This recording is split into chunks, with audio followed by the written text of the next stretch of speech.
চলে এসেছি রামনাথপাড়ার চক।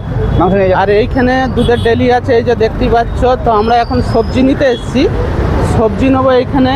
এই বন্ধুর কাছে, আমার বন্ধু। কেমন আছো বন্ধু? খুব ভালো। ভালো তো?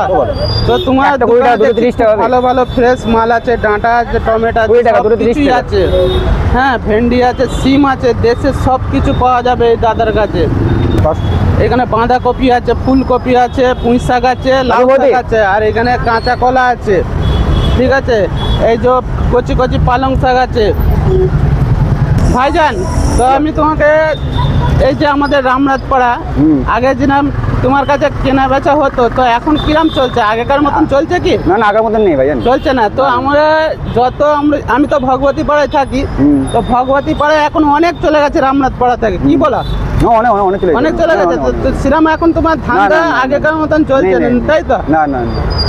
এটাই আমাদের ভাই, এই যে সবজি মার্কেট, সবাই চলে আসবে এখানে, খুব কম রেটেও দেবে ভাইজান, কোনো অসুবিধা নেই। সব কিছু তাজা তাজা মাল পাবে, সব কিছু আছে, বাঙালি আইটেম যা যা পাবে।